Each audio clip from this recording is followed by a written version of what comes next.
ka. Itinuring kitang kaibigan. Itinuring kitang kapatid. Ngunit wala akong kaalam-alam na nagpapasok pala ako ng ahas sa loob ng pamamahay ko. Pinakain kita. Lahat ibinigay ko sa'yo tapos nagawa mo pa sa akin to. Malandi ka. Hoy Maria, huwag akong sisihin mo kung bakit nanguhumaling sa akin ang asawa mo. Hindi mo daw kasi maibigay ang gusto niya. Hindi ko kasalanan na sa tuwing malungkot ang asawa mo, sa akin siya tatakbo at magsusumbong. Isa pa matapang ka lang naman sa telepono eh. Wala ka namang binatbat kapag harap-harapan na. Ah, ganun ba? Maghintay ka lang, higad ka. Ipapakita ko sa iyo kung ano talagang ibig sabihin ng matapang na sinasabi mo. Hintayin mo ako kasi pag nakita kita, dila mo lang ang walang latay. Hindi mo magugustuhan ang gagawin ko sa'yo. Ilalantad ko sa mga tao ang mabaho mong pagkatao. Magsaya ka dahil yan na ang huli mong magiging tawa kapag nakita kita. Pagsisisihan mong hinamon mo ko dahil babaluktutin ko yan dila mo at ipapalunok ko sa'yo. Tandaan mo yan. Taon 1,080. Noong mga panahong yon, hindi pa masyadong maunlad ang ibang bahagi ng nasabing lugar, at isa na ang aming bayan na medyo bulubundukin at sagana pa sa mga punong kahoy. Makakakita lamang kami ng maraming tao kapag nagawi kami sa pinakasentro ng Leyte. Sa panahon ding yon, isa na ang Leyte sa may mga magagandang pasyalan at hindi nagbabago ang ugali ng mga tao. Malakas pa rin ang kanilang pananampalataya sa Panginoon. Anila, ang ugat ng nabigong pag-ibig ay kataksilan. Sa makabagong panahon ngayon, palaging sinasabi na kapag may problema kayo ng partner mo ay pag-usapan yung dalawa. Hindi yung ikukwento mo sa iba at hihingi ka ng payo. May ibang kasabihan na daig ng malandi ang maganda, na minsan pinapatunayan talaga ng ibang tao. At yun ang tampok ng ating kwento. Ang kwento ng pag-ibig ni Maria na siyang pangunahing tauhan sa istorya. Mabait na babae si Maria. Siya ay hindi marunong magalit. Lumaki sa mga madre dahil maagang naulila. Noong siya ay umabot na sa tamang edad, nagpasya siyang lumabas sa totoong mundo para magtrabaho. Pinayagan naman siya ng mga madre at nagtrabaho siya sa isang pabrika. Doon niya nakilala si Ramil. Kumusta? Bago ka lang dito? Ay, naku po, Diyos ko. Sorry, nagulat yata kita. Ayos lang. Oo, kakasimula ko lang. Talaga? Kaya pala ngayon lang kita nakita eh. Kaya mo ba magtrabaho dito? Kasi para kang galing sa simbahan kung kumilos. Grabe ka naman sa akin. Sanay naman ako sa trabaho. Mas mabigat pa nga ang trabaho ko sa simbahan kesa dito eh. Ha? Talaga? Sa simbahan ka nga talaga nakatira? Ay, dyan ka na nga. Ang kulit mo eh. Teka, ako nga pala si Ramil. Ikaw, anong pangalan mo? Hay nako, nabubulol ka na. Sige, mauna na ako. Umalis si Maria na hindi man lang sinabi kay Ramil ang kanyang pangalan. Naging abala sila sa kani-kanilang mga gawain. Hindi naman nahirapan si Maria sa kanyang trabaho sapagkat madali naman siyang matuto. Madali lang kasi niyang naunawaan ang mga gagawin kaya madali na lamang sa kanya ang lahat. Nung tanghalian na ay nagpasya si Maria na kumain sa isang karinderya sa labas ng pabrika. Sa panahong yon, kahit tanghaliang tapat ay hindi masakit ang sikat ng araw. Ibang-iba na sa panahon ngayon. Pagdating niya sa karinderya ay agad siyang pumili ng ulam at nang maka-order na ay naghanap siya ng upuan. May isang bakanteng upuan sa tabi ng isang binatang tahimik lang na nakaupo. Nagpalinga-linga pa siya, ngunit yun na lamang ang libreng upuan.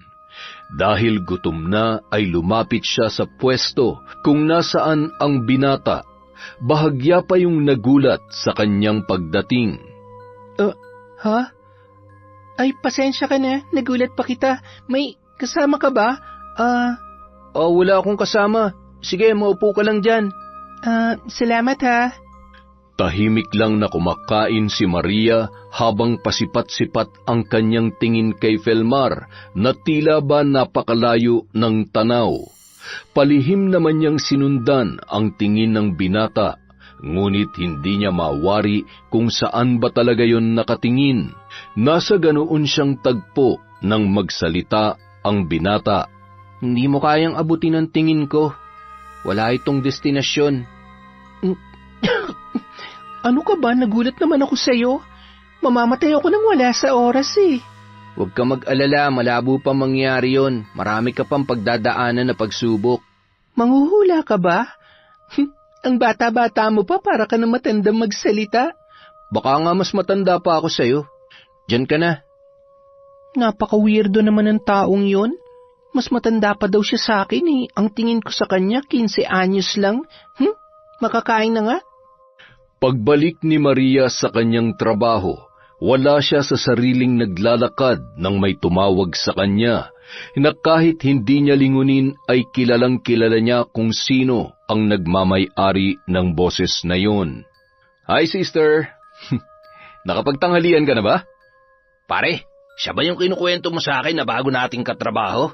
Aba, oo nga no. Maganda nga. Tumahimik ka nga dyan. Sigurado magkakagulo kapag narinig ka ni Christine. Mauna ka na nga dun. Gusto ko pang masolo si... Iniwanang katuloy. Ayos, Jasper ah. Tuwan-tuwa ka. Ay, sorry bro. Kasi naman. Bahala ka na nga sa buhay mo. Ay, nako. Samantala, si Maria naman natatawang naglalakad pabalik sa kanyang trabaho. May pagkakataon pa na nililingon niya ang kanyang mga bagong kakilala habang ang mga yon ay papalayo na. Napapailing na lamang siyang sinusuot ang kanyang ID at inilagay ang gamit sa kanyang locker. Hello? Hi. Ay, pasensya ka na. Ako nga pala si Christine. Siya naman si Ana. Ngumiti lang si Ana at kumaway kay Maria. Bahagya lang din siyang napayuko sa dalawa at ngumiti. Bago ka ba dito? Ngayon lang kasi kita nakita. Oo. Ngayon lang ako nagsimula. Maria nga palang pangalan ko. Kinagagalak kita makilala, Maria. Naku, mauna na kami ha? Baka malate na kami. Halika na, Ana. Hinatid na lamang ng tingin ni Maria ang papalayong sina Ana at Christine. Napangiti na lamang siya dahil may bago na naman siyang mga kakilala. Naging abala muli si Maria sa admin department. Siya ang na-assign doon kaya abala siya sa paperworks. Hindi niya na namalayan ang oras nang mapansing uwian na pala. Nagpaalam naman sa kanya ang kanyang mga kasamahan, nangiti lamang ang kanyang naitugon. Paglabas ng dalaga sa gusali ay biglang bumuhos ang ulan. Nakalimutan niya ang kanyang payong kaya sa tingin niya ay minamalas talaga siya ng araw na yun. Nakatayo lamang siya sa isang sulok nang may naglalakad na grupo na pamilyar sa kanya ang boses ng isa. Napabuntong hininga na lamang siya sa isang gilid. Maria, pauwi ka na ba? Ay, ano ba yan? Bakit kasi kasama pa nila si Christine? Hi, Christine. Ikaw pala. Oo, pauwi na ako. Hindi mo kasama si Ana? Sabay na sila ng asawa niya. Mag-isa ka lang? Saan ka nakatira? Sinagot naman ni Maria ang tanong sa kanya ni Christine. Napatingin ang babae at si Jasper kay Ramil na mayroong makahulugang ngiti. Di ba, Ramil? Bandaron ka rin nakatira? Tol, tadhana na ang gumawa ng paraan. Pwede mo namang sabayan na lang si Sister Maria. Ay nako, tumigil ka nga sa kakulitan mo, Jasper. Oo nga, isabay mo na si Maria para may kasama siya pa uwi. Tayo na, love. Iwan na natin sila. O ano, Maria, Ramil, ingat kayo ha. Bye! Halika na, baka naghihintay na mga bata. Simula ng araw na yun, naging kaibigan niya na ang tatlo at naging mas malapit sila ni Ramil. Napag-isip-isip niya na hindi katulad si Ramil nang iniisip niya na babaero at mambobola. Yun kasi ang unang tingin niya sa lalaki, kaya niya yun iniwasan.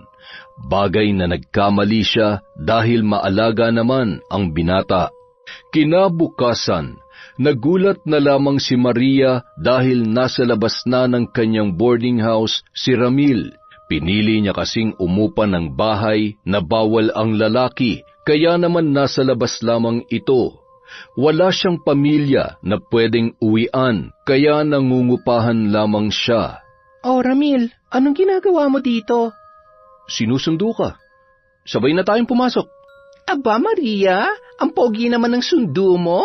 Nobyo mo ba yan? Nako, hindi po. Kaibigan ko lang po si Ramil. Siya ho, alis na ho kami. Tayo na, Ramil, baka mahuli tayo. Natatawa namang nagpatiuna si Ramil, habang si Maria ay halos hindi maiguhit ang muka dahil sa hiyang kanyang nararamdaman. Natawa pa si Ramil nang makita niyang namumula ang pisngi ng dalaga. Palabiro din pala yung mga kasama mo doon, no? Ha? Oo. Minsan lang kasi silang makakita ng lalaking nagagawi dyan sa amin. Pagpasensyahan mo na sila. Sana sinabi mo magnobyo tayo. Ano? Ewan ko sa'yo. Bilisan na natin, baka mahuli tayo. Halika na. Lumipas ang mga araw at naging mas malapit pa sila sa isa't isa hanggang sa niligawan na ni Ramil si Maria at sinagot naman siya nito. Nagpasya ang lalaki na yayain ng tumira sa kanyang bahay si Maria. Sa unay ayaw pa ng dalaga, ngunit kalaunan pumayag din yon. Masaya naman ang kanilang pagsasama at mas nagiging magaan ang buhay nila dahil sa pagtutulungan. Oh, mahal, papasok ka na ba? Ihahatid na kita.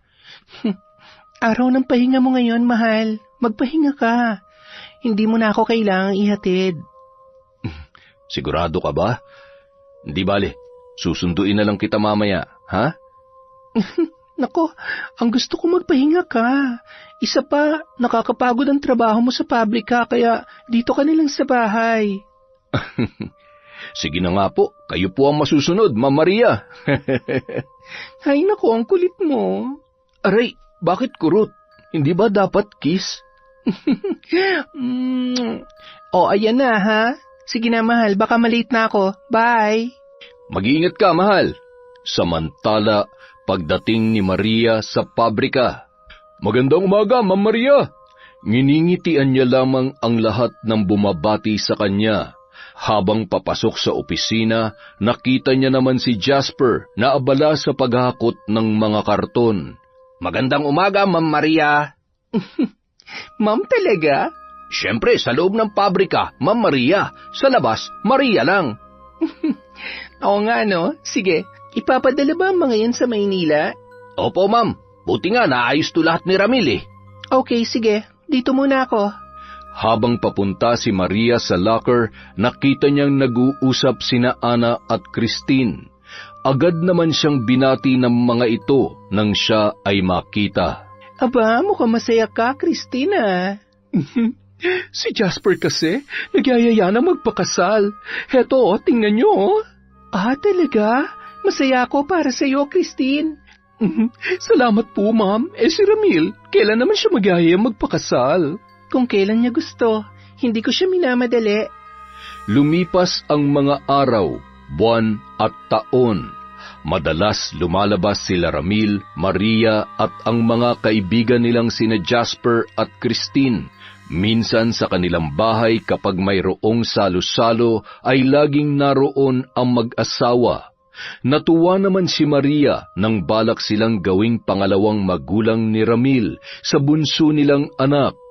Hindi naman nila ito tinanggihan at naging mas malalim pa ang kanilang pagkakaibigan.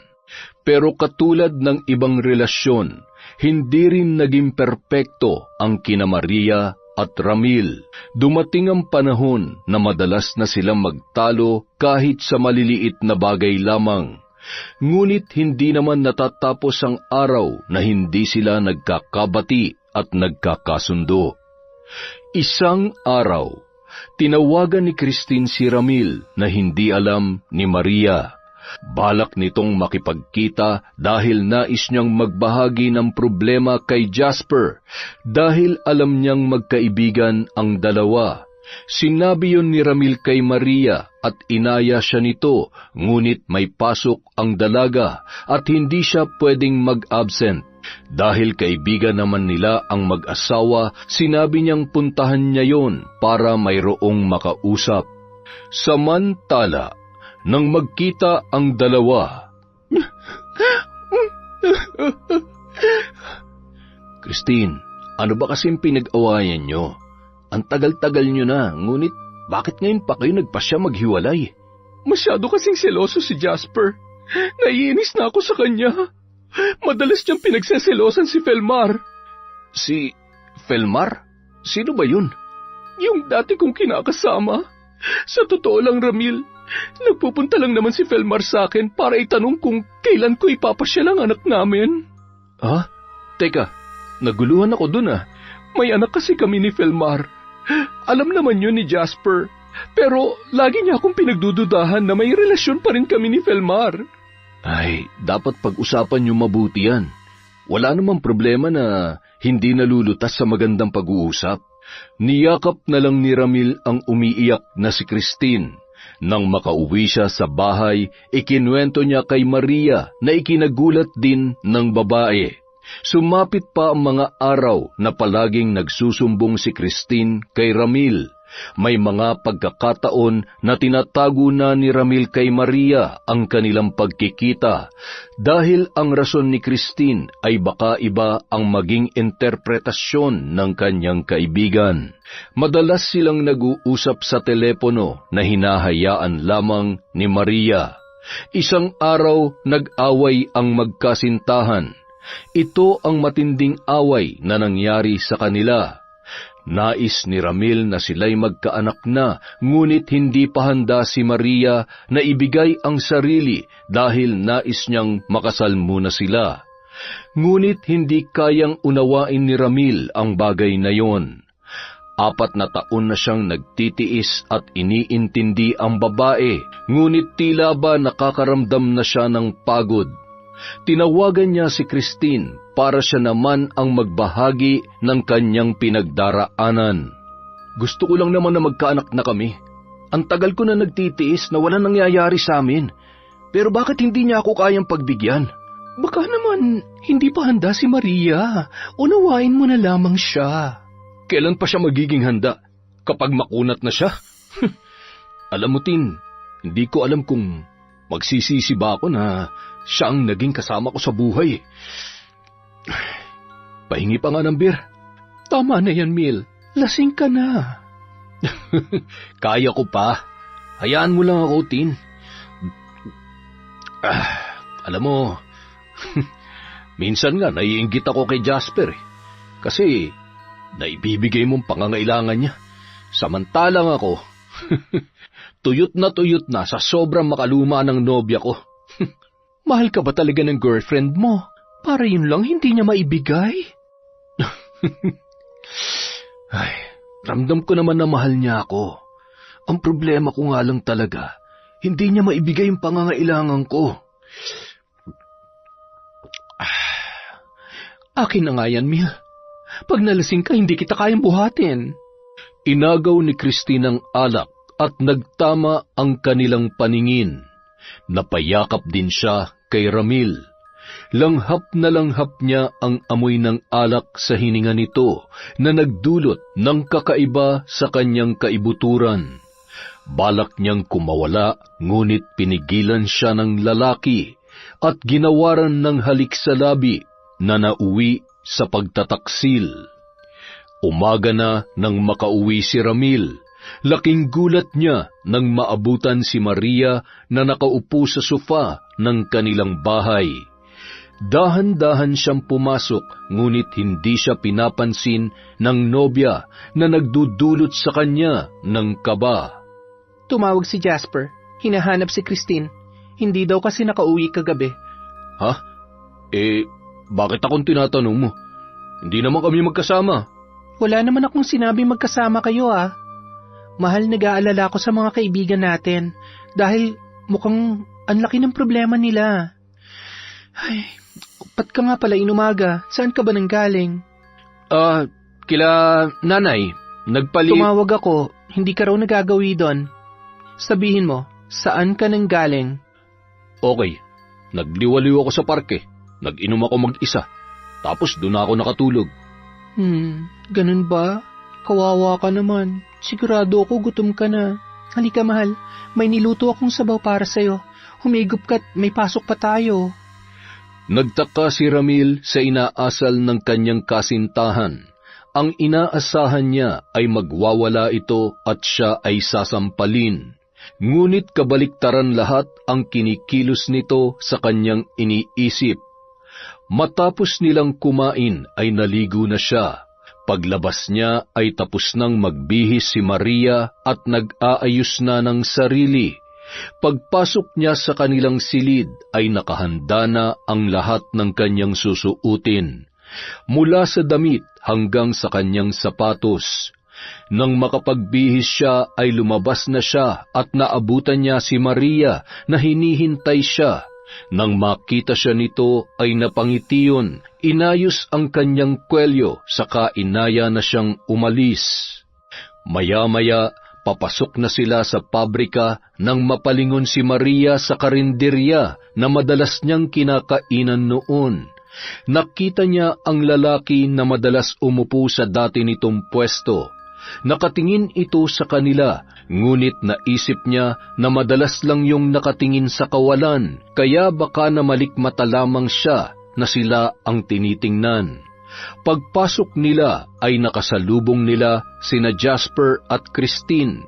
Kay Christine agad nakatingin si Maria at nangunot ang noo niya. Nakakaiba ang ngiting hatid ni Christine kay Ramil. Pasimple niyang tiningnan ang nobyo at ganoon din yon kay Christine. San ka galing kagabi, Christine? Hinahanap ka kasi sa akin ni Jasper. Kinaana muna ako tumuli kagabi, ma'am. Nagpalipas lamang ng sama ng loob. Akala ko kayo ni Ramil ang magkasama kagabi. Hindi rin kasi siya umuwi. Biglang napatingin si Ramil kay Maria at ganoon din si Christine. Si Jasper naman ay naggulat sa naging reaksyon ng dalawa. Ano ba yung pinagsasasabi mo, Ma'am Maria?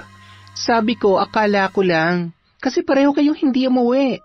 Siyempre magkakaibigan tayo. Baka lang kako naglabas si Christine ng sama ng loob sa'yo sa away nila ni Jasper. Ay nako, mabuti pa magtrabaho na tayo. Mauna na ako, Ma'am Maria. Love, pasok ka na rin ha. Napangiti namang tumango si Maria at hinatid ng tingin ang papalayong kaibigan. Napapit lang naman si Christine nang pagharap niya ay kakaiba ang ngiti ni Maria sa kanya. Kapag tungkol sa malaking problema, dapat asawa ang kinakausap mo. Hindi yung kung sino-sino. Ano bang sinasabi mo? Wala akong ibig sabihin, pero sana matapos na ang problema niyo ni Jasper. Huwag nating maliitin ang kutob nating mga babae. Dahil mas totoo to kesa sa duda. Maawa ka kay Jasper at sa mga anak mo. 2 beses ka nang nalawayan. Magpapalaway ka pa ba ulit sa iba? Matino kang babae, hindi ba, Christine? Mag-ingat ka, baka magulat ka na lang. Hindi na nakapagsalita pa si Christine nang umalis si Maria. Sinundan niya na lamang ito ng masamang tingin. Napahawak siya sa kanyang dibdib dahil tila ba may alam si Maria sa kanila ni Ramil. Natatakot siya dahil kapag nagkataon ay maaari siyang makulong. Kasal silang dalawa ni Jasper. Samantala, wala sa loob na tumatawid si Maria sa karinderya. Marami ang tumatakbo sa kanyang isip. Nasasaktan siya dahil hindi sila maayos ni Ramil, pero pilit pa rin niyang isinasagi sa kanyang isip na kailangan magtiwala sa kanyang nobyo. Yun ang iniingatan niya na hindi masira. Dahil wala siya sa sarili, hindi niya napansin ang paparating na sasakyan na may kargang bigas na ihahatid sa syudad ng Leyte. Nanlaki ang kanyang mga matang nakatingin sa sasakyan nang biglang may humila sa kanyang kamay. Sinabi ko naman sa'yo, di ba? Hindi mo pa panahon para mamatay. May kakaharapin ka pa na mas malaking pagsubok. Ha? Ikaw? Salamat sa pagligtas sa akin. Walang imik na bumalik yon sa karinderya. Napakunot noon namang sumunod si Maria sa lalaking misteryoso. Palagi niya itong nakikita sa ganoong oras, kahit nung mga panahon na hindi siya nakakakain doon dahil madalas na silang sabay ni Ramil na kumain sa likod ng pabrika kung saan may parke na madalas tambayan ng mga trabahante. Nag-order na si Maria at naghanap ng pwesto na walang masyadong tao. May nakita siya sa tabi ng lalaking misteryoso. Kain tayo? Hmm. Madalas kitang nakikita rito. May inaabangan ka ba sa pabrika? Tinitingnan ko lang yung taong nagbigay ng sakit sa akin. Gusto ko kasing makita kung masaya ba siya ngayon. Nakita mo na ba siya? Ano, masaya ba siya? Ang kasiyahan niya ay masakit para sa akin at sa aming anak. Nako, pasensya ka na. Masyado akong matanong. Ingatan mo ang puso mo. Huwag mo masyadong mahalin ang taong mahal mo.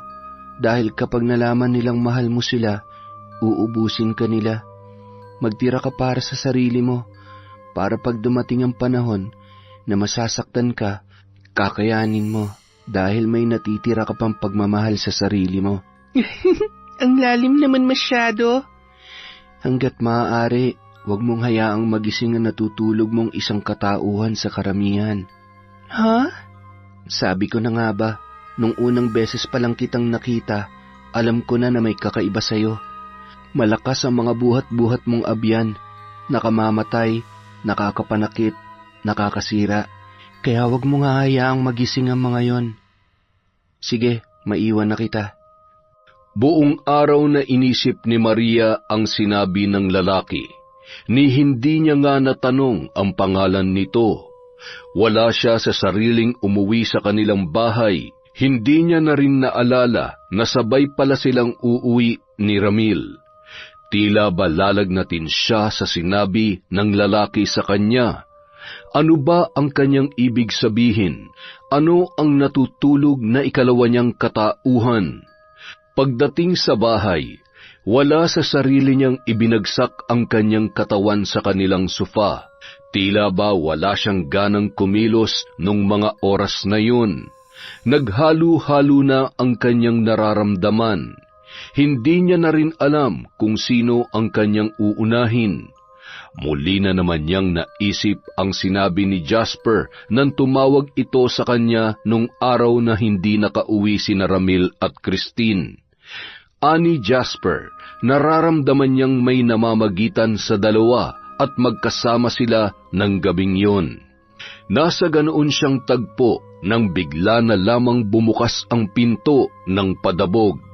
Hindi naman siya nagulat dahil pakiramdam niya ay namamanhid ang buo niyang katawan.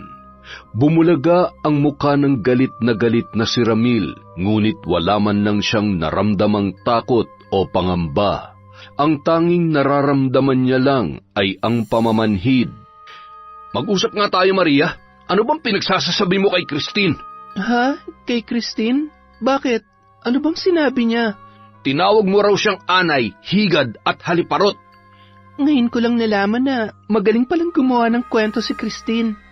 Ramil, hindi ako ganun maglarawan ng kapwa ko babae. Akalain mo yon na ilarawan niya ang sarili niya? Maria!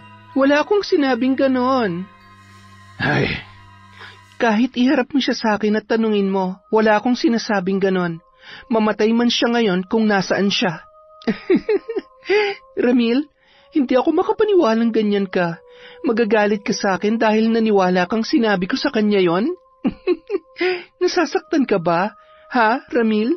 Nasasaktan ka para sa kanya? Hindi naman sa ganun. Baka lang kasi kung anong isipin ni Pues, nag-iisip na si Jasper ng ganon. Nag-iisip na siya sa'yo na inaahas mong asawa niya. Iniisip na ng matalik mong kaibigan na traidor ka. Bakit ba pinapasa mo sa ibang galit mo, Maria? Problema natin tong dalawa. Pakiulit mo nga ang sinabi mo, Ramil. Ano yon? Problema nating dalawa? Yun na nga, Ramil. Problema nating dalawa na dapat tayong dalawa nag-aayos. Bakit? Inayos ba natin? Di ba hindi naman? Dahil sa iba ka tumatakbo. Alam mo, Maria, nahihibang ka na. Puro ka duda at selos. Ramil, alam mo na hindi ako paladudang tao at hindi rin ako selosa. Alam mo yan. Ang pagmamahal pwede pa yung mabigyan ng isa pang pagkakataon. Pero kapag tiwala na ang nasira, mahirap nang ayusin yan. Para yung basag na baso na binuo mo, mabubuo ulit pero punong-puno na ng lamat. Nagbubulag-bulagan lamang ako dahil mahal kita. Pero wag mo akong bigyan ng dahilan na makagawa ng bagay na hindi mo magugustuhan. Lumipas pa ang mga araw. Palala ng palala ang away ni Ramil at Maria. Ganoon din sina Jasper at Christine. Lingid sa kaalaman ng dalawa, lihim na nagkikita sina Christine at Ramil at paulit-ulit din na may nangyayari sa kanila. Isang araw, umalis si Christine na di niya alam na sinundan siya ni Felmar at nakita ni Felmar na pumasok sa isang maliit na apartel sina Ramil at Christine. Alam niyang hindi ito ang asawa ng dati niyang kinakasama dahil kilala niya si Jasper. Naisip niya na ginagawa rin ni Christine kay Jasper ang ginawa nito sa kanya. Naisip ni Felmar na bigyan ng leksyon ang babae, kaya inabangan niya si Jasper sa pabrika. Hinintay niya itong lumabas para kausapin. Nang makita niya si Jasper ay agad niya itong nilapitan. Gumuhit pa ang galit sa mukha ng lalaki nang makita si Felmar. Bago ka magalit sa akin, nais kong malaman mo na wala akong intensyon na bawiin si Christine. Natuto na ako sa sakit na binigay niya sa akin. Ang gusto ko lang ay bigyan niya lang ng halaga ang anak namin. Bakit? Hindi ba siya nagbibigay ng sustento? Pagdating sa pinansyal, sagot ko na yon. Ako may responsibilidad sa bagay na yan. Ang responsibilidad lang niya ay magpakaina siya sa anak namin. Pero ang agawin siya, malabo pa sa hamog na mangyari yon. Pasensya ka na sa akin, akala ko kasi pero wala siya ngayon Alam ko, dahil nakita ko siya. Nararamdaman ko naman na mabuti kang tao at hindi ka nararapat na masaktan. Anong ibig mong sabihin? Sumama ka na lang sa akin. Gusto ko na ikaw mismo makakita. Agad silang nagpunta sa lugar kung saan nakita ni Felmar si Christine na may kasamang ibang lalaki. Kinabahan si Jasper, tila ba nahuhulaan niya na ang mangyayari. Agad niyang tinawagan si Maria dahil may kutob siyang si Ramil ang kasama ni Christine. Tinanong pa siya ni Felmar kung sigurado ba siyang asawa ng kanyang kaibigan ang kasama ni Christine. Ilang minuto lang ang lumipas ay may tricycad na huminto sa harap nila. Bumaba roon si Maria na nagtataka. Hindi kasi sinabi ni Jasper kung ano ang dahilan at lalong nalito si Maria nang makita niya na nandoon si Felmar. Jasper? Ano nangyayari? Bakit mo ako? Teka, anong lugar to? Tsaka, bakit kasama mo siya? Siyang dating kinakasama ni Christine, Maria. Ha? Teka, ano bang ginagawa natin dito? Iniwan natin ang mga trabaho natin dahil dito. Ano ba meron? Lumabas na sila. Sabay pa silang napatingin sa apartel at nakitang nagtatawanan sina Christine at Ramil. Tila nakulangan pa sila sa ginawa sa loob dahil sa maalam na halikang iginawad nila sa isa't isa. Nanlaki ang mga mata ni Maria na nakahawak kay Jasper habang ang lalaki ay pinipigilan ang sariling sugurin ang dalawa. Mukhang masaya at kulang pang ginawa niyo sa loob, laba. Naputol ang paghahalakhakan ni na Christine at Ramil at halos sabay pa silang nagulat at nagmistulang basang sisiw nang makita ang kanilang mga asawa. Habang sina Jasper at Maria ay nagpipigil ng kanilang galit, si Maria naman agad na sumakay ng tricycad at umalis. Hinabol naman siya ni Ramil. Love? Huwag kang lumapit sa akin. Nandidiri ako sa'yo. Huwag ka nang uuwi sa bahay. Hintayin mo na lang ang demanda ko sa inyo ng kalaguyo mo. Love, Jasper, patawarin mo ako. Lumayo ka. Nandidiri ako sa'yo. Jasper, pakiusap patawarin mo ako. Jasper! Yang sakit na nararamdaman mo, kulang pa yan. Maling tao ang sinaktan ninyo. Hindi siya makapapayag na hindi makapaghiganti. Wika ni Felmar, sabay umalis. Naiwan si Christine na umiiyak. Nasa ganoon siyang tagpo nang mag-ring ang kanyang cellphone. Nang sagutin niya ito ay galit na boses agad ni Maria ang kanyang narinig. Traidor ka! Itinuring kitang kaibigan! Itinuring kitang kapatid! Ngunit wala akong kaalam-alam na nagpapasok pala ako ng ahas sa loob ng pamamahay ko. Pinakain kita. Isinubo ko na sa iyo ang lahat pero hanggang braso ko pa ang kinain mo. Malandi ka! Hoy Maria, huwag akong sisihin mo kung bakit nanguhumaling sa akin ang asawa mo. Hindi mo daw kasi maibigay ang gusto niya. Hindi ko kasalanan na sa tuwing malungkot ang asawa mo, sa akin siya tatakbo at magsusumbong. Isa pa matapang ka lang naman sa telepono eh. Wala ka namang binatbat kapag harap-harapan na. Ah, ganun ba? Maghintay ka, higad ka. Ipapakita ko sa iyo kung ano talagang ibig sabihin ng matapang na sinasabi mo. Hintayin mo ko, kasi kapag nakita kita, dila mo lang ang walang latay sa akin. Hindi mo magugustuhan ang gagawin ko sa iyo dahil ilalantad ko sa mga tao ang mabaho mong pagkatao. Magsaya ka, dahil yan na ang huli mo magiging tawa kapag nakita kita. Hindi mo gugustuhin na hinamon mo ako dahil babaluktutin kayong dila mo at ipapalunok ko sa iyo. Tandaan mo yan, higad. Mas matanda ka sa akin pero napakalandi mo. Huwag mo akong takutin dahil hindi ako natatakot sa iyo. Kaya ka pinagpapalit ng asawa mo kasi manang ka na. Kasalanan mo yan. Hindi baling manang, Christine. Hindi baling mamatay akong birhen kesa nabubuhay akong nilalawayan ng kahit na sino. Ito ang tandaan mo. Hindi kita hahayaang maging masaya. Kukunin ko ang anong meron ka. Lahat na mahalaga sa iyo isasama ko sa hukay. Kaya titigan mo na mabuti mga anak mo. Dahil isa-isa ko silang kukunin sa'yo. Maghintay ka lang.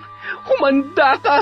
Magsasalita pa sana si Christine, ngunit pinatay na ni Maria ang kabilang linya. Dali-dali siyang pumara ng tricycad at nagmamadaling umuwi. Naisip niya ang sinabi ni Maria, kailangan din niyang tumungo sa pulis para sa pagbabanta ng dalaga. Samantala, hindi umuwi si Maria sa kanilang bahay. Nagtungo siya sa isang gubat.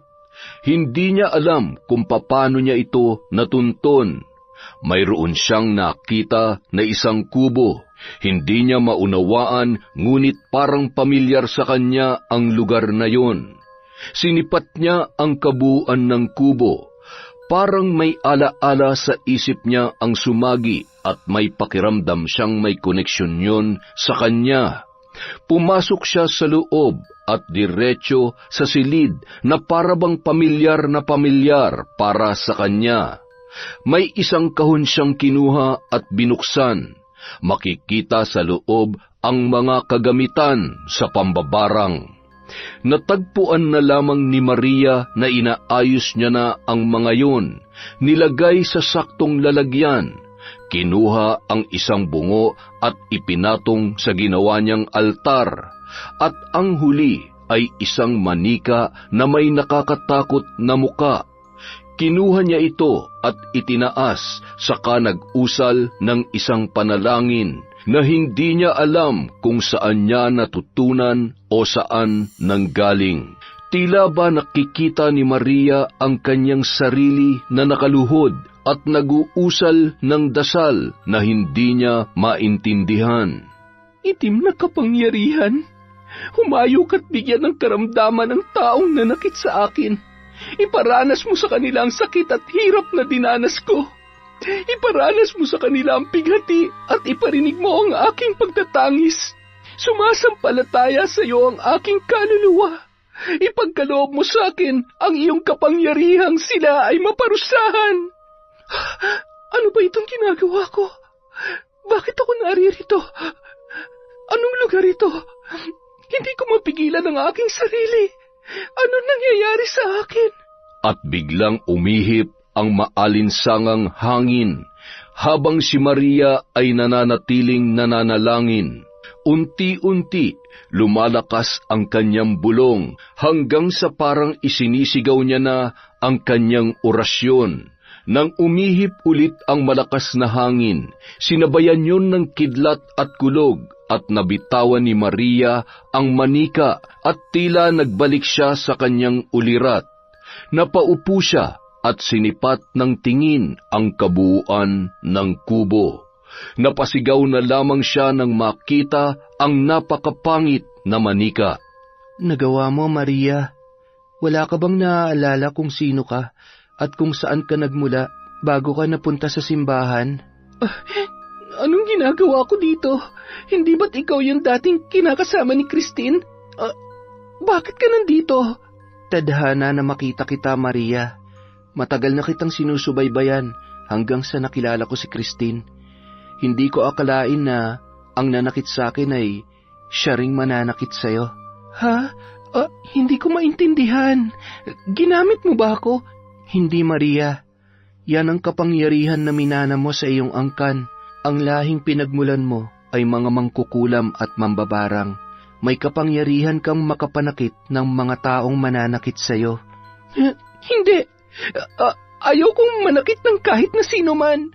Ngunit nagawa mo na, Maria. Naipadala mo na ang itim na usok at ang mga nanakit sa'yo ay tiyak na mapaparusahan. Ha? Hindi maaari. Hindi. Hindi mo matatakasan ang tadhana mo.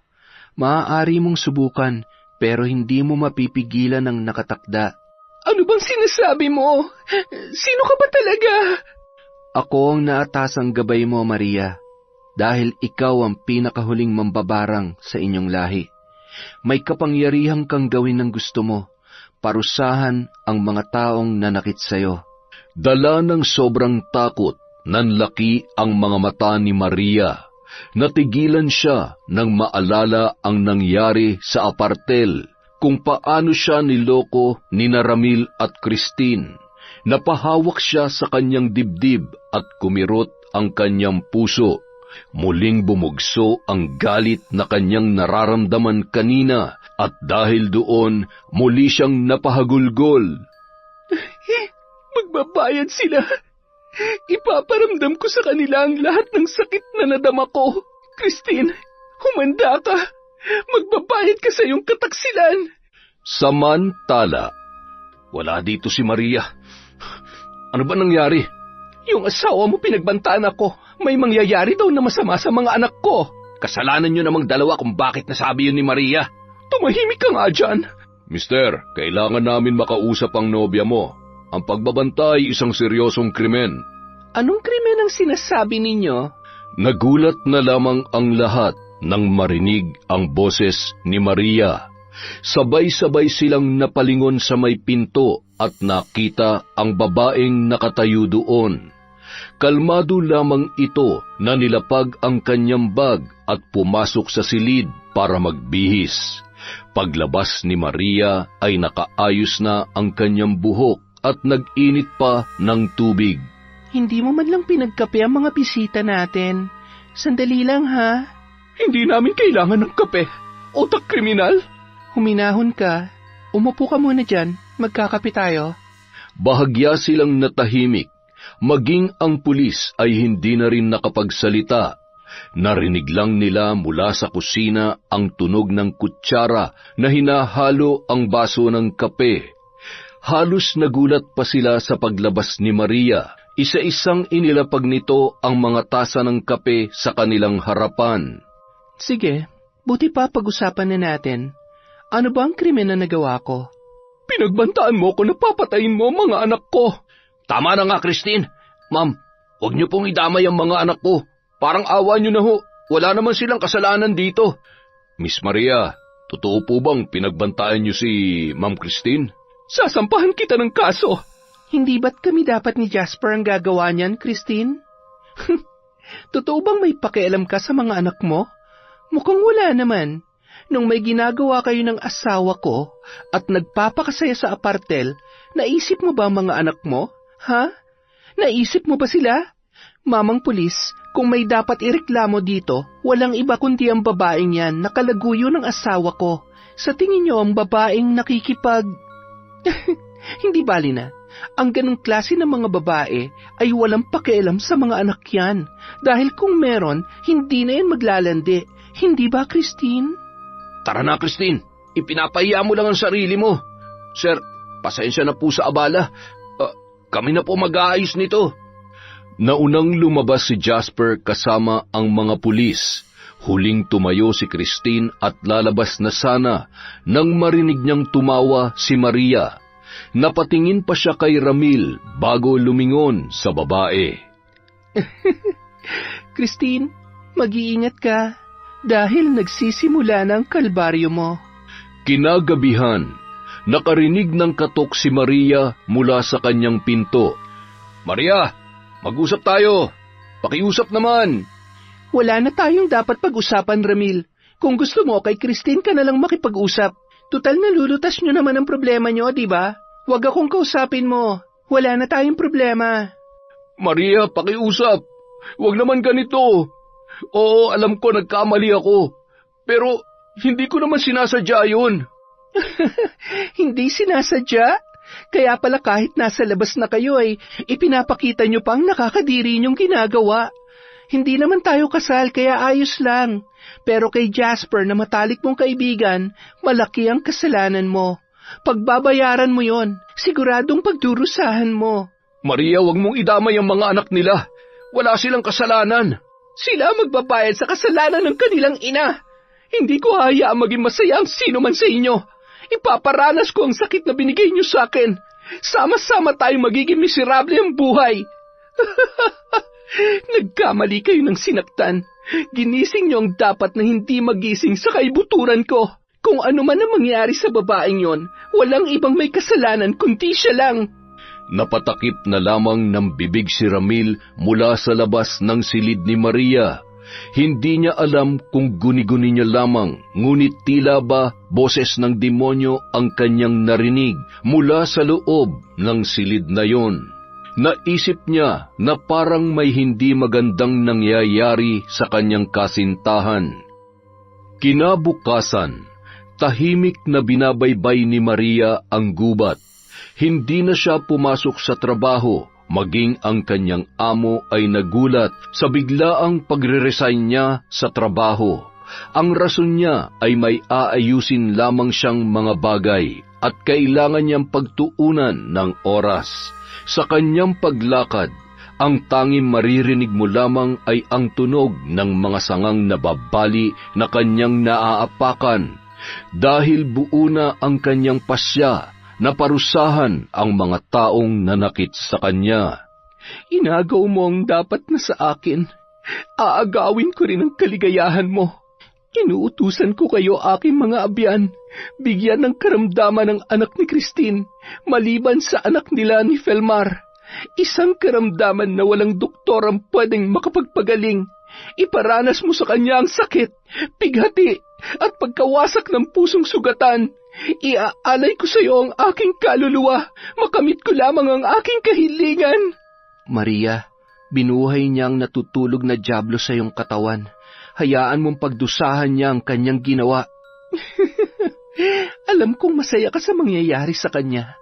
Hinanap mo ba ako para akong gumawa ng bagay na hindi mo magawa? Hindi kita hinanap. Matagal na kitang ginagabayan. Nagkataon lang na iisa ang taong nanakit sa atin.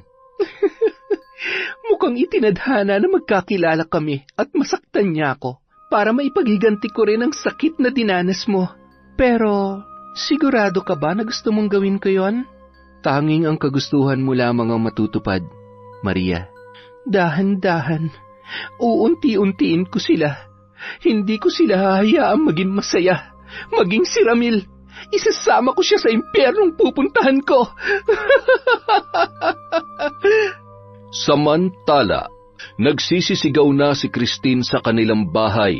Taranta niyang binuhat ang panganay nilang anak ni Jasper. Bigla na lang kasi itong nagsusuka ng kulay putik at halos isuka na nito pati ang kanyang laman loob. Anak, ano nangyayari sa'yo? Ay, Diyos ko po! Jasper! Jasper, nasan ka ba? Anak, sandali lang ha. Ano ba nangyayari? Jasper! Christine, bakit? Ano ba nangyayari? Tumawag ka ng tricycle. Dadalhin natin si Carlo sa doktor. Bilisan mo! Sandali lang. Teka, ito na. Bilisan mo, sabi! Ay, Diyos ko! Anak ko, Carlo! Anak, lakasan mo ang loob mo. Dadalhin kita sa ospital. Panay pa rin ang pagsuka ng bata. May halo na itong nakakasulasok na amoy. Hindi na malaman ni Christine ang kanyang gagawin. Maging ang pagdarasal ay hindi niya na nagawa. Mas nataranta siya nang makitang namumutla na ang kanyang anak at halos tumirik na ang mga mata nito. Carlo! Jasper! Bilisan mo ang anak natin! Christine, nagpahiram si Mang Ador ng sasakyan. Tara na, dalhin na natin siya sa ospital. Agad na isinugod ng mag-asawa ang kanilang anak sa pinakamalapit na ospital para ipagamot. Samantala, sa gubat naman ay may isang tumatawa dahil sa kanyang ginagawa. Maririnig ang kanyang tawa na tila ba sumasabay sa hangin at nagiging musika sa mapanglaw na gabi. Nagaganap na. Ito na ang simula ng paghihiganti ko. Anong masasabi mo, Christine? Simula pa lang yan. Wala pa tayo sa pinakamagandang eksena. Sumugod si Christine sa bahay nila Maria. Nakasunod naman si Jasper para pigilan yon. Nang mga oras na yon ay nagliligpit na si Maria ng kanyang mga gamit at aalis na sa bahay ni Ramil. Pinigilan siya ng lalaki, ngunit buo na ang kanyang pasya na umalis. Nasa ganoon silang tagpo nang biglang bumukas ang kanilang pintuan. Pabalibag pa ito kung buksan ng sinumang manggagambala sa gabing yun. Maria! Ano? Masaya ka na? Christine, ano ba? Tama na! Huwag mo nang dagdagan ang galit ni Maria. Maria, pakiusap. Huwag mo naman itong gawin sa mga anak namin. Wala silang kinalaman sa nangyari sa'yo. Huwag mo silang idamay. Habang pinakikinggan ang sinasabi ni Jasper, tahimik lamang si Maria na tila walang naririnig. Manahimik ka nga, Jasper. Inutil ka talaga. Napakaduwag mo. Teka, ano ba nangyayari? Ano bang kaguluhan to? Ito ang naging bunga ng kalokohan na ginawa niyo ni Christine. Maria, huwag mong idadamay ang anak ko sa galit mo sa akin. Ako na lang ang pahirapan mo. Wala siyang kasalanan sa ginawa namin ni Ramil. Nagulat sila nang tumayo si Maria. Diretso lang ang tingin nito sa kanila. Maging si Ramil ay nagulat din sa ginawa ng kanyang kasintahan. Para sa kanya, hindi na ito ang Maria na nakilala niya. Hindi na ito ang Maria na kanyang minahal. Hindi ikaw kung sapat lang, Christine. Bago ka sana gumawa ng kalokohan, inisip mo kung ano ang kahihinatnan. Hindi ako may gawa kung ano man ang nangyayari sa anak mo, Christine. Ang gumawa nun ay walang iba kundi ikaw. Ikaw na nga tong gumawa ng mali. Ikaw pang matapang. Demonyo ka, Maria. Napakasama mo. Ikaw ang gumawa sa demonyong ito. Kayo ni Ramil. Kayo ang lumikha sa demonyong ito kaya nararapat lang na magdusa ka. Tsaka, ano nga palang ginagawa mo dito? Dapat binabantayan mo ang anak mo. Baka kasi hindi mo na siya maabutang buhay. Nanlaki ang mga mata ni na Christine at Jasper, at ganoon din si Ramil. Para ng demonyo kung tumawa si Maria. Naalala niya yung gabi na nag-usap silang dalawa, na nakarinig siya ng boses na tila sa demonyo. Napasigaw si Christine nang tumawag ang nurse na nagsusuka umano ng mga uod ang kanyang anak at nagkaroon ng bukol ang balat nito na tila may gustong lumabas. Maria, kapag may nangyari sa anak ko, papatayin kita. Paano mo magagawa yon kung susunod ka na rin naman? Hindi ka nga humihingi ng tawad, ni hindi mo pinagsisisihan ang ginawa mo. Pero Maria, bakit ang anak kong pinahihirapan mo? May kasalanan din naman ng nobyo mo ah. Ikaw Ramil, hindi ba't dapat kasama ka sa nangyayaring ito? Bakit hindi na lang kayong dalawa? Bitiwan mo nga ako. Ikaw naman ang punot dulo ng lahat ng ito eh. Kung hindi ka sana panay selos, hindi mangyayari to. Hindi ba't inagaw mo rin lang naman si Christine sa dati niyang karelasyon? Huwag mo nga akong sisihin. Ikaw ang may kasalanan dito. Natigilan lamang sila nang muling sumigaw si Christine. Napatakbo na rin si Jasper nang marinig na nag-aagaw buhay na ang kanilang anak. Nanlaki ang mga mata ni Ramil sa kanyang narinig na balita. Napalingon pa siya kay Maria na nagpakawala ng nakakatakot na ngiti. Lumapit siya rito at hinawakan ang babae sa braso. Hinila palabas ng bahay. Sinubukang magpumiglas ni Maria, ngunit malakas ang kanyang nobyo.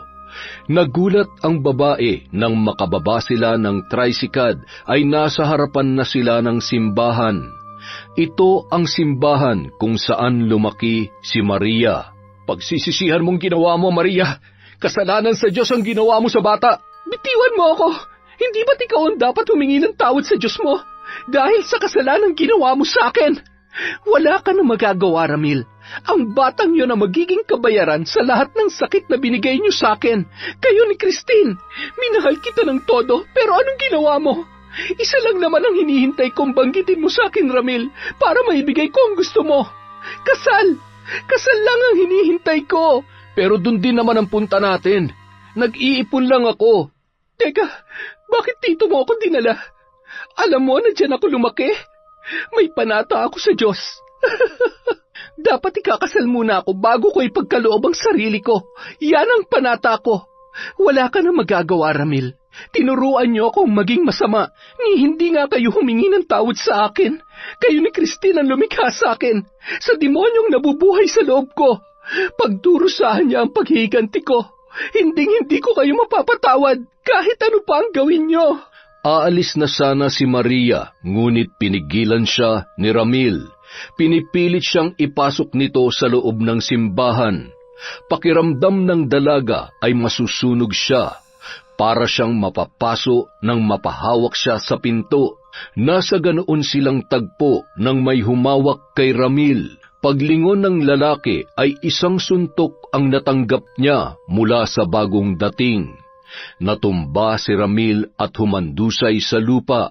Pagtingin niya kay Maria ay nakangiti ito ng nakakatakot at ang isang lalaki na tahimik lamang na nakatayo.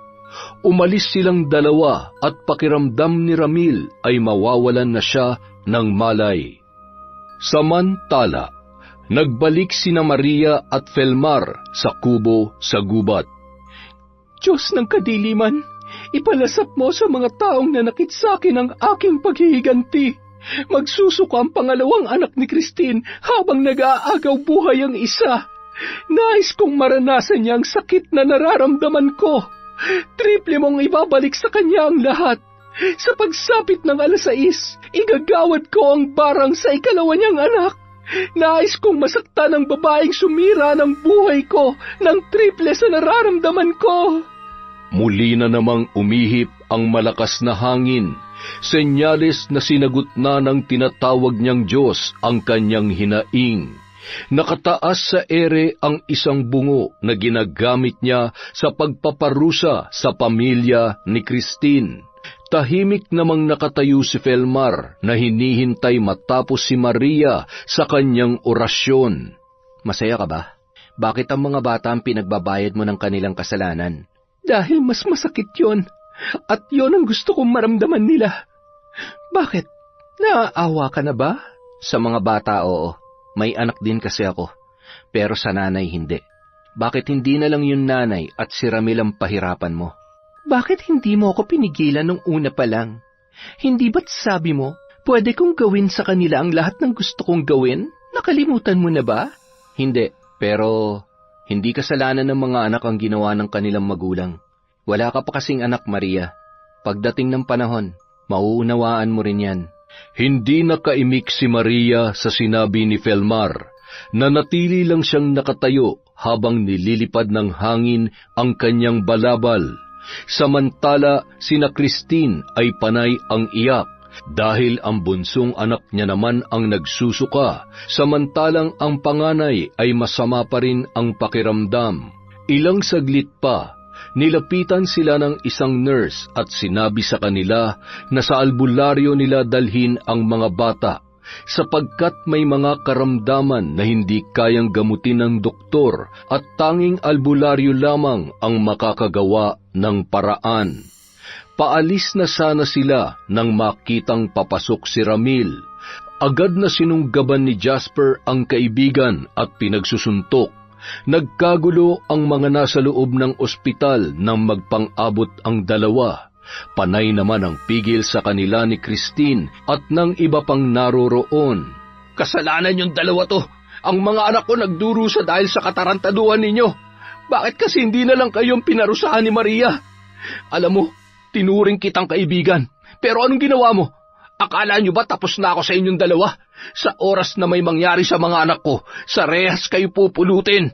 Natigilan lamang sila nang inawat na sila ng nurse at lumapit pa ang isa at sinabing dalhin na nila sa albularyo ang mga bata.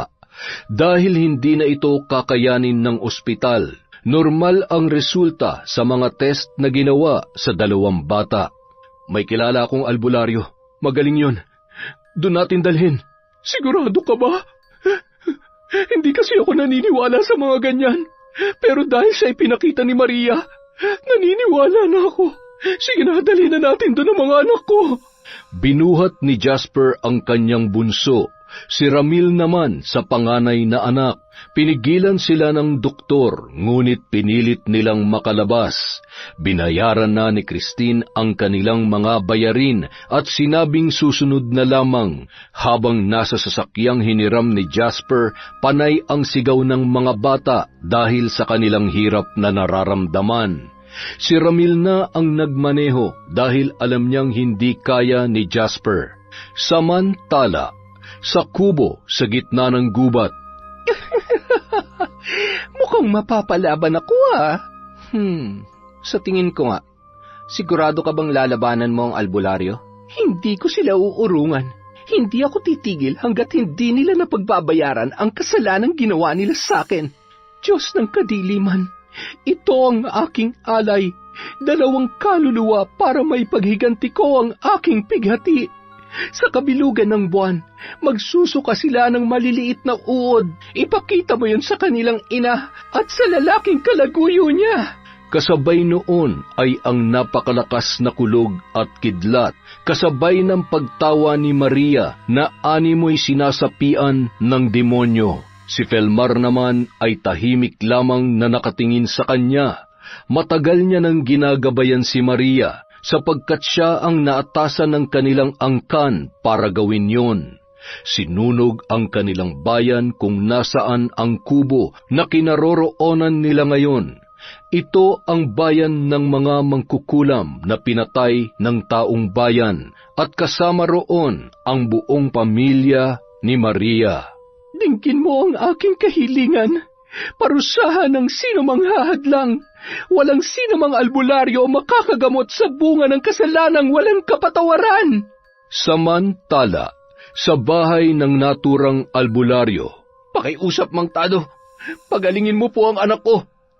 Ikaw, Ramil, pagkatapos ng lahat ng ito, humanda ka sa akin.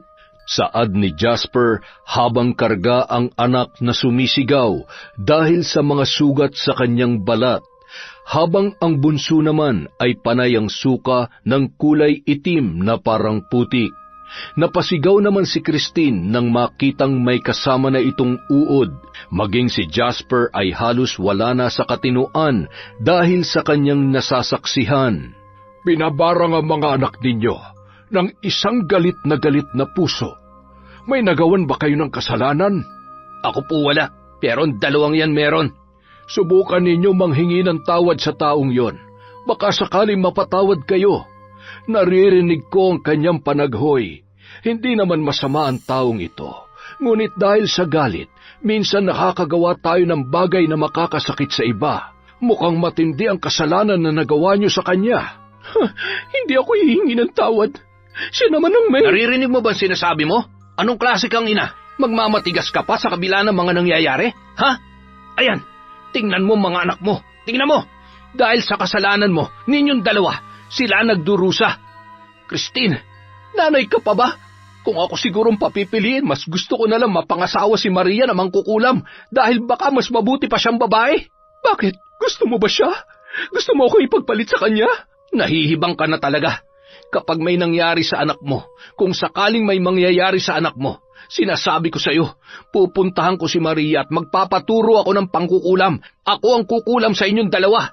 Tama na. Wala nang kwenta yung pinag-uusapan ninyo. Wala kang karapatang sumabat. Hindi makakatulong ang ginagawa nyo. Christine, mas mabuti pang humingi na lang tayo ng tawad kay Maria kung yun lang ang tanging paraan. Pag-isipan niyo yan mabuti. Gagawan ko muna ng paraan para umayos sandali ang pakiramdam ng mga bata. Natigilan sila nang sumuka na naman si Carlo. Panay ang wika nito na hindi niya nakaya at para umanong sinusundo na siya ng Panginoon. Nanlaki ang mga mata ni Jasper habang sinasabi na lumaban sila at sila ay gagaling. Malakas ang mambabarang. Hindi siya papayag na tayo'y magtagumpay. At hindi rin siya nag-iisa. Marami ang tumutulong sa kanya. Mga kaluluwa ng kanyang kalahi. Sige na, huwag na kayong mag-aksaya ng panahon. Sa gubat sa dulo ng bayang ito, naroroon ang mambabarang kasama ang kanyang gabay. At ikaw, babae, kilalang kilala mo ang gabay na yon. Si Felmar, walang duda yon. Tara na, Christine, puntahan na natin si Maria. Sumama ka, Jasper. Kami na ang bahala sa mga anak ninyo. Bakit naman po ako sasama? Wala naman po akong kasalanan kay Maria. Alam ko, masyadong mahina ang iyong pananampalataya at puno ka rin ng galit. Kailangan mo rin magpatawad. At para hindi rin makontra ng iyong mahinang pananampalataya ang aming panggagamot. Umalis ang tatlo at naiwan ang mga bata sa pangangalaga ni Mang Tado at ng kanyang asawa na isa ring manggagamot. Sa daan patungo sa gubat, panay ang away ni na Crispin at Jasper. Si Ramil naman na nauuna sa kanila ay naririndi na sa pag-aaway ng dalawa. Baka kayo talagang tinadhana na mangkukulam na yon. Bagay naman kayo, pareho kayong seloso't selosa. Pwede ba tumigil ka na nga dyan? Baka hindi ako makapagpigil sa'yo. Ah, talaga? Hindi ba sinabi mo kanina na mas gusto mo pa siya kaysa sa akin? Oo, dahil matino siyang babae. Hindi katulad mo na Ay, wag na nga lang. Ano? Bakit hindi mo tapusin ang sinasabi mo? Malandi. Wala siyang panahon maglandi sa iba. Ano, masaya ka na ba? Tumigil na nga kayo. Ikaw ang tumigil. Pagkatapos nito, mas maganda siguro kung iuuwi mo na ang babaeng yan. Saad ni Jasper, sabay nagpatiuna na sa paglalakad. Naiwang walang imik si Ramil at si Christine. Hindi nila namalayan ang oras. Halos sabay pa silang nagulat sa nakitang kubo sa di kalayuan mula sa kanilang kinatatayuan. Nagpalinga-linga sila sa paligid, ngunit wala silang nakikitang ibang bahay maliban sa kubo. Napapaisip pa sila kung paano si Maria nabubuhay sa ganito kasukal na kagubatan. Samantala, napangiti si Maria habang nakaupo sa harap ng kanyang munting altar. Sa isip niya may hindi siya inaasahang bisita. Inayos niya ang kanyang balabal habang hinihimas ang 2 bungo na nakapatong sa kanyang mga hita. Maingat niyang inilagay ang mga bungo sa altar na ginagamit niya para pahirapan ang 2 bata. Mukhang may bisita tayo. Harapin mo ba sila? Oo naman. Halika, samahan mo ko. Palabas na sila ng kubo nang makitang nagtatalo ang 3. Hindi sila nito napansin dahil tila mga batang nagtutulakan kung sino ang unang magpapaliwanag. Anong ginagawa niyo dito? Nandito kami para humingi ng tawad. Pakiramdam ko maiiyak ako dahil napakasinsero mo naman humingi ng tawad. Tagus talaga sa puso ko. Pero parang ayaw kitang patawarin. Maria, patawarin mo na kami. Kung gusto mo kami na lamang ang parusahan mo. Totoong luha ba yan? Kasi... Maria, Ma'am Maria, ako na po nagmamakaawa. Nasaktan din naman po nila ako, ma'am. Wag na po ang mga anak ko. Alam ko po na may natitira pa pong kabaitan sa puso ninyo. Nararamdaman ko po yun. Ma'am, naging mabuti naman po ako sa inyo at ganun din kayo sa akin. Kahit po ma'am, para na lamang sa akin. Bilang isang ama, ma'am, nagmamakaawa po ako. Jasper, naging mabuti ka sa akin, pero hindi ikaw ang may kasalanan. Hindi ikaw ang dapat humingi ng tawad sa akin. Christine, parang awa mo na. Kahit para sa mga anak mo, huwag ka na magmatigas. Humingi ka na ng tawad nang sa gayon, mapatawad namin kayong dalawa ni Ramil. At mapatawad at mapalaya din namin ang aming mga sarili sa galit. Maria, patawarin mo ko. Naging masama akong nobyo, alam ko. Alam ko na hindi ako nararapat sa'yo. Hindi ko pinahalagahan ang pagmamahal mo.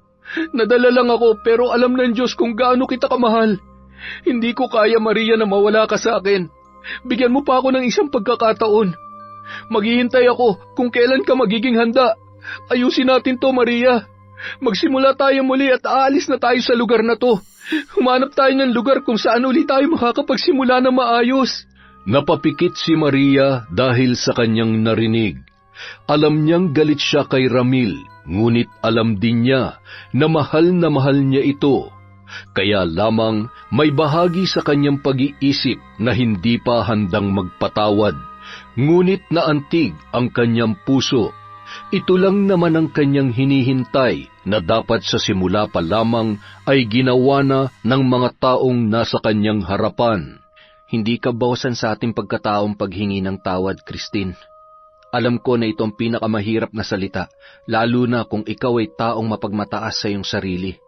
Ngunit ang pinakamahirap na salitang yan ay kayang tunawin ang pusong galit na galit.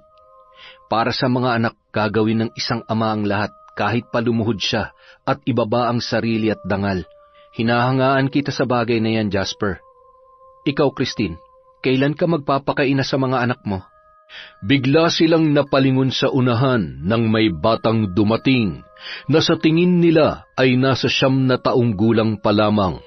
Maging si Maria ay nagulat din sa kanyang nakita. Nakangiti itong kumakaway kay Felmar habang papalapit sa kanila. Nang makita ni Christine ang bata, ay napaluhod ito at biglang umiyak. Napatingin si Maria sa bata. Marahil ito ang anak ni na Christine at Felmar. Tumakbo ang bata papunta sa kanyang ama at niyakap ito ng mahigpit. Anong ginagawa mo dito? Papa, sino po sila? Bakit po sila umiiyak? Mga taong nakagawa ng kasalanan sa Tita Maria mo. Naalala mo ba si Tita Maria? Yung madalas nating bantayan sa pabrika? Yung huling babae sa angkan na sinunog ang bayan? Opo, naaalala ko po siya. Tita Maria, alam ko po matindi ang inyong galit kasi masakit po talagang masaktan, lalo na kung ang nakagawa sa inyo ng kasalanan ay yung mga taong mahal nyo. Ganyan din po ang naramdaman ko nun, diba Papa? Nung binaliwala tayo ni Mama, hanggang sa dumating na lang yung araw, hindi ko na siya hinahanap. Napatingin silang lahat kay Christine, habang ang babae ay napatakip naman ng kanyang bibig. Hindi na siya naaalala ng kanyang anak, na kahit kaharap siya nito ay hindi siya matandaan. Tila kumirot ang kanyang puso dahil sa sinabing yon ng kanyang anak. Ang unang anak na kanyang iniluwal at una niyang minahal. Pero iniwan niya dahil nagtaksil siya kay Felmar para kay Jasper.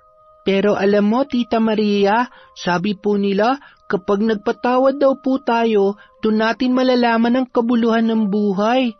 Nasaktan po ako nung iniwan kami ni Mama, pero mas pinili ko pong magpatawad na lang at kalimutan na lang ang lahat. Kung mahal natin ang tao, piliin natin magpatawad at hayaan na lang po natin ang Diyos sa lahat ng bagay. Mainam na po ang magpatawad kesa pagsisihan natin yun sa huli. Ano man po ang nagawa nilang kasalanan, wag po natin gawin yung dahilan para maging masama tayo. Ay, hinatid ko lang po yung baon mo, Papa. Aalis na po ako. May gagawin pa po kami ni Apong Tala. Sige po, Papa. Mamaya na lang po. Aniya, sabay takbo papalabas ng gubat. Maririnig ang pag-iyak ni Christine na akala mo'y hinihiwa ng 1,000 itak ang kanyang puso. Napalingon si Jasper at si Maria sa kanya nang siya ay simulang magsalita. Maria, patawarin niyo ako ni Jasper. Nadala lamang ako nung panahong yon. Nagpadala kami sa bugso ng damdamin. Alam ko kulang ang mga salita, luha at hinagpis na ilalabas ko ngayon kumpara sa naranasan mo. Pakiusap, ako na lang ang parusahan mo, huwag na ang aking mga anak. Maria, patawarin mo ko. Patawarin mo rin ako, Felmar, sa ginawa ko. Napakasakit na hindi na ako kilala ng aking anak at hindi niya na rin ako kailangan. Ito'y sapat ng parusa sa akin ng Diyos na hindi ko makakalimutan kailanman. Patawarin niyo ako. Patawarin niyo ako. Kasal tayo sa mata ng Diyos, kaya pinapatawad kita. Mahal kita at yun lang ang mahalaga. Nagmamakaawa kami sa iyo, Maria. Pagalingin mo ng mga anak namin. Pakiusap, patawarin mo kami. Pinapalaya ko ng aking sarili sa galit, Christine. Pinapatawad na rin kita. Bukas ang aming tahanan para muli kang makilala ng anak natin. Napatingin si Maria kay Felmar at hinawakan niya ang kanyang puso. Ganoon din kina Jasper at Christine. Muli niyang hinawakan ang kanyang dibdib, napawi ang galit at hinagpis at nakaramdam siya ng pagpapatawad. Pumasok siya sa silid ng kubo at nagdasal. Muling umihip ang malakas na hangin, kasabay ang pagdagundong ng kulog. Ilang minuto din sa loob si Maria. Inalis niya na ang lahat ng kanyang itinanim habang umuusal ng hindi maintindihang panalangin. Maya-maya ay lumabas na siya sa loob ng kubo. Umuwi na kayo. Magaling na sila. Maraming salamat, Ma'am Maria. Halika na, Christine. Salamat, Maria. Ramil, hayaan na lang natin ang panahon para sa ating dalawa. Kung talagang tayo ang para sa isa't isa, hayaan mo munang maghilom ang sugat sa puso ko. Pinapatawad na kita, pero hindi pa kita kayang bigyan ng pagkakataon. Kahit saan man ako makarating, kung tayo ang para sa isa't isa, darating ka. Pero sa ngayon, hayaan mo na lang muna ako. Nauunawaan ko. Maghihintay ako, Maria. Sana'y mapatawad mo rin ako. Aniya, sabay umalis nang walang lingon-lingon. Hinatid na lamang siya ng tanaw ni na Maria at Felmar habang papalayo sa kubo. Kung mahal mo, mahalin mo. Kung mahal ka, saan ka man magpunta, hahanapin ka niya. Alam ko, at maghihintay ako hanggang sa mahanap niya akong muli. Alam ko na darating ka, Ramil. Hindi man kita hintayin, alam kong tayong dalawa ang nakatakda. Kapag dumating ang araw na handa ka na, alam mo kung saan ako matatagpuan. Yun! Napakaganda na naman po ng kwento natin. And again, pasensya na po ulit. Sobrang busy lang talaga ngayon. Pero sa susunod, sinisiguro ko na meron ulit tayong shout-out. Maraming salamat po sa pakikinig sa Kwentong Enteng.